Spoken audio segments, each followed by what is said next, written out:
कि पत्नी का नाम, रानी का नाम सुनीति, स्वभाव में बड़ी सरल, बड़ी सुशील हुआ करती थी, बड़ी सज्जन हुआ करती थी, बड़ी सेवा भावी हुआ करती थी। लेकिन राजा उत्तानपाद को एक समस्या थी। विवाह को काफी समय हो गया, जो अक्सर पहले के राजा महाराजाओं को हुआ करते थे कि संपदा अपार होते थे लेकिन संतान बड़ी मुश्किलों से होती। संपदा अपार होते थे लेकिन संतान बड़ी मुश्किलों से हुआ करते थे।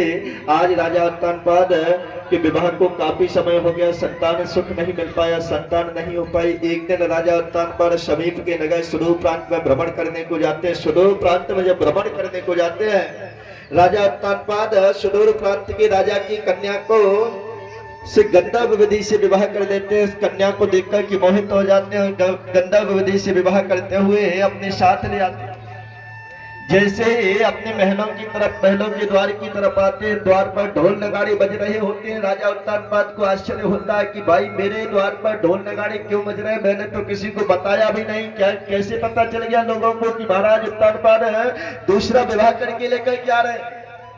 जैसे ही महाराज उत्तानपाद अपने महलों के द्वार पर पहुंचे, सभी लोग जोर जोर से बधाई देने लगे। महाराज बधाई हो, महाराज बधाई हो, बधाई हो, महाराज बधाई हो। महाराज आप पिता बनने वाले हैं, महाराज आप पिता बनने वाले हैं, आप महारानी जी गर्भवती हैं। जैसे ही सुना कि महारानी गर्भवती है, तुरंत राजा उत्तानपाद की दृष्टि नीचे को आ जाती है। सोचने लगते हैं कि मैं तो संतान सुख के लिए दूसरा विवाह करके लाया था। धीमे धीमे अपने महलों की तरफ को बढ़े, महलों की तरफ को बढ़े। जैसे ही सुरुचि ने देखा, छोटी रानी सुरुचि ने देखा कि बड़ी रानी सुनीति को देखते ही तुरंत क्रोध से लाल हो गई। महाराज इनका परित्याग करना पड़ेगा आपको, तब तो मैं आपके साथ रह सकती हूँ। आज राजा उत्तानपाद ने बड़ी सुशील, सज्जन और सेवा भावी बड़ी महारानी सुनीति का परित्याग कर दिया, वनों में जाकर के रहने लगी। जिस समय परित्याग किया था बड़ी रानी सुनीति का, उस समय सुनीति गर्भवती थे।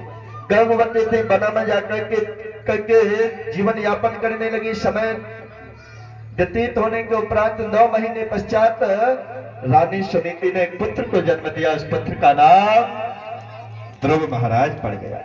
ध्रुव महाराज पड़ गया। ध्रुव महाराज को नियमित रूप से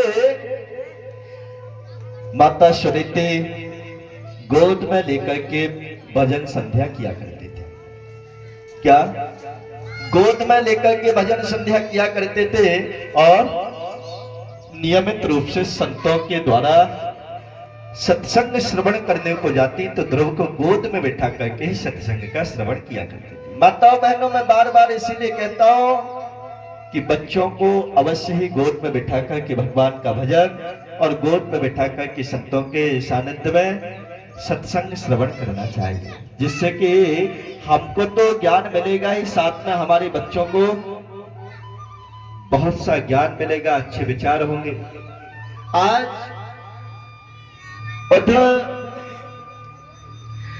ध्रुव महाराज धीमे धीमे जैसे जैसे बड़े होते हुए चले जाते हैं, सत्संग और भजन जैसे ही मां की गोद में बैठ करके करते हैं, उनकी आदत बन जाती है। उनकी आदत बन जाती है, भगवान का भजन करने में उनका मन लगने लगता है। और धीमे धीमे धीमे धीमे 5 वर्ष के हो गए। एक दिन की बात की, ध्रुव महाराज खेलते खेलते अपने मित्रों के साथ अपने पिता के महलों की तरफ चले जाते हैं। राजा उत्तानपाद ने देखा ये तो मेरा पुत्र है भाई, और अपने पुत्र को देखते हुए गोद में उठाने को चलते हैं कि सुरुचि की दृष्टि पड़ जाती है। सुरुचि जोर की डांट लगाती है, रुक जाओ बेटा, कहां जा रहे हो? राजा की गोद में बैठने का अधिकार तुमको नहीं है, तुम्हारी मां का परित्याग कर चुके हैं महाराज।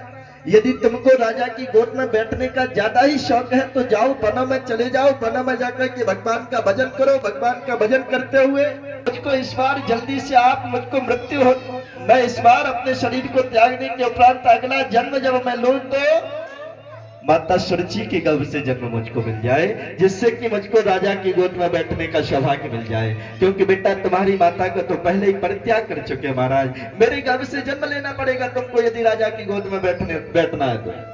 ध्रुव महाराज रोते रोते रोते रोते अपनी माँ के पास जाते हैं और माता सुनीति के गोद में बैठ कर के लिपट कर के रोने लग जाते हैं। माँ, आज मौसी ने बड़ी कटु वचन कहे, आज मौसी ने बड़े कटु वचन कहे, लेकिन अच्छी माताओं की एक विशेषता होती है। माताओं, अच्छी माँ की एक विशेषता होती है कि अपने बच्चों को कभी भी भड़काती नहीं, अपने बच्चों के मन में किसी के प्रति ईर्ष्या द्वेष भावना छल कपट नहीं भरा करती। अपने बच्चों को तो शालीनता सिखाती है अच्छी माताएं। क्या सिखाती है? उदारता सिखाती है, शालीनता सिखाती है, विनम्रता सिखाती है। और यही ऐसे गुण होते हैं जो व्यक्ति को, जो बच्चों को महान बनाते हुए चले जाते हैं। आज ध्रुव महाराज से माता सुनीति बोली, बेटा एक बात कहो, वो भी तुम्हारी माँ है।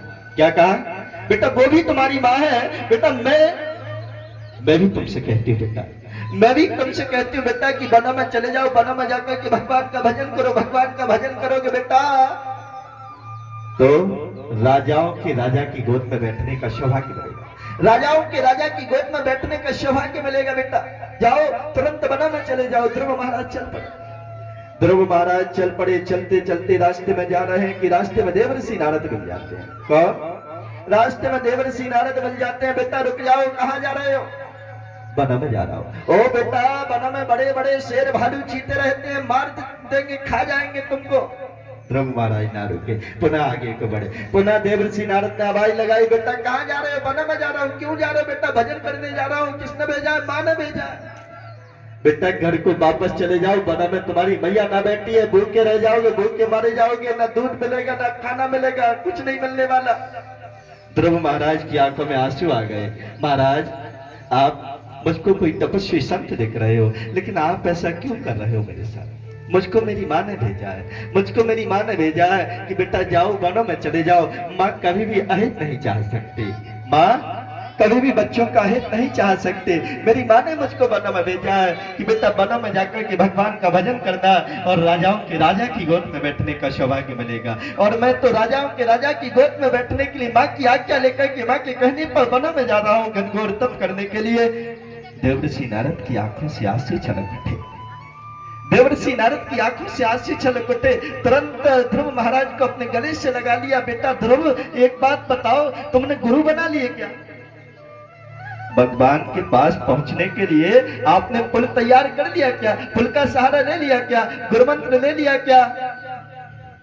देवर्षि नारद से ध्रुव महाराज आंखों में आंसू लिए हुए बोले, नहीं महाराज, अभी गुरु तो ना बनाए।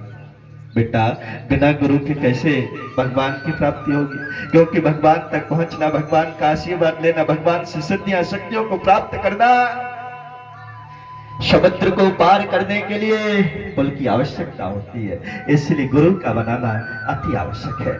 गुरु के बिना इस भविष्य पार नहीं हो सकते। भविष्य पार होने के लिए आपके लिए गुरु का सहारा लेना पड़ेगा। माताओं बहनों भाइयों, हमको भी अपने जीवन में गुरु का चयन अवश्य करना चाहिए। हमारी सनातन परंपरा में गुरु का बहुत बड़ा महत्व रखा गया, लेकिन कुछ बातों का हम लोग ध्यान रखें। जो हमारे पूर्वजों कहते थे, हमारे बुजुर्ग लोगों की ये कहावत है, क्या? गुरु बनाए जान के और पानी पीवे छान के। गुरु तो अवश्य बनाना चाहिए, लेकिन गुरु बड़ी जांच परख करके बनाना चाहिए। कहीं ऐसा ना हो कि गुरु गड़बड़ मिल जाए।